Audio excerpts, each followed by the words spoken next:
In this lesson, what we're going to do is talk mainly about the events leading up to a series of cholera epidemics, which then led to the introduction of the Public Health Act.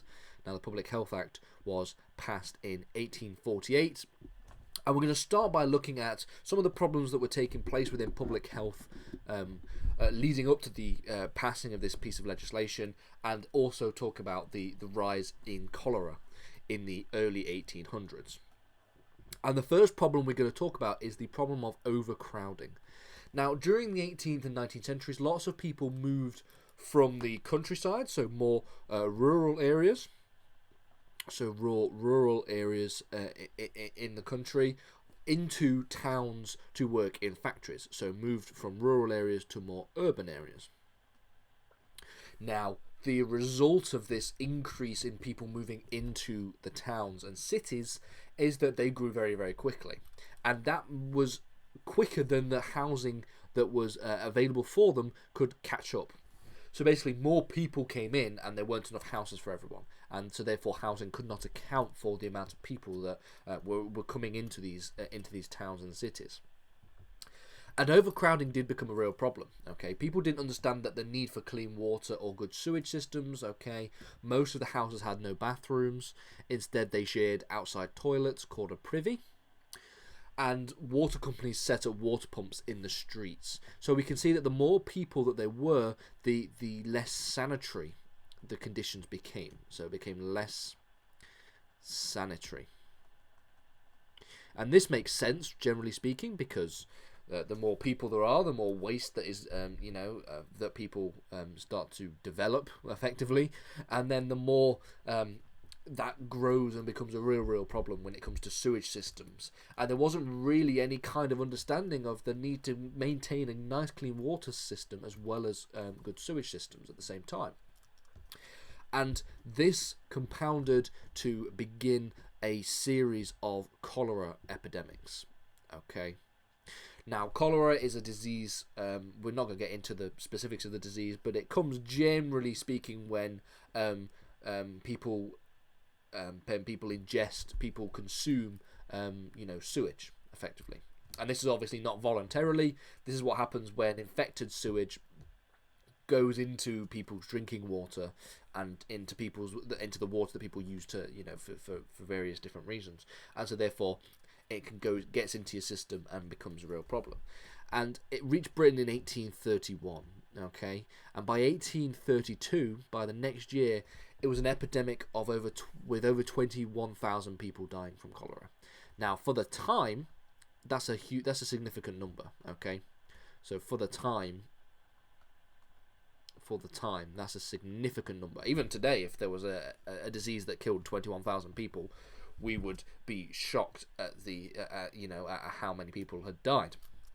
Just think about how we were reacting to the numbers of people that were dying from COVID as it increased as well during the pandemic. So you can understand that even at the time when there were significantly less people in Britain, you can imagine that 21,000 people was a significant number. Okay. What cholera does is it causes extreme diarrhea, and people often die from the loss of water and minerals within their system, okay, as a result from this extreme diarrhea. And people didn't know at the time what caused the cholera. Okay, this is what's really important that should be noted, is that people were getting this disease and nobody could understand why. And this compounding problem led to not just a cholera epidemic, but cholera epidemics, plural, okay? There were epidemics that recurred in 1848. There was one between 1853 and 1854, and then one came back between 1865 and 1866. Okay, a recurring disease that kept coming back effectively, and this led to the 1848 Public Health Act. Okay, and ultimately the Public Health Act can be traced back to when we're talking about a report that was published in 1842 by Edwin Chadwick, okay, on poverty and health. So in 1842, Edwin Chadwick, who was a social reformer, published a report on poverty and health. The report showed that living conditions in towns were worse for people's healths than conditions in the countryside. I mean, we can generally deduce this to be the case today. Okay, and this became known as the Chadwin Report, and it recommended the government pass laws for proper drainage and sewage systems. Okay, and as a result, we see the Public Health Act being passed in 1848. Okay, and the Public Health Act set up a central board of health, and it also established a number of other things, like, trying to work towards proper drainage and sewage systems. Okay, we also find the cause of cholera, okay, was discovered by John Snow in 1854, and he connected that cholera was connected to contaminated water. And so we can see here that the social conditions that led more and more people to move from the countryside to go work in towns and cities, for factories and stuff, okay, that this led to a health crisis, effectively. We have the epidemics that take place in the 1830s all the way up to the 1860s when it comes to cholera. And then we also have the responding result of that, which is the various different measures that were taking place with the 1848 Public Health Act.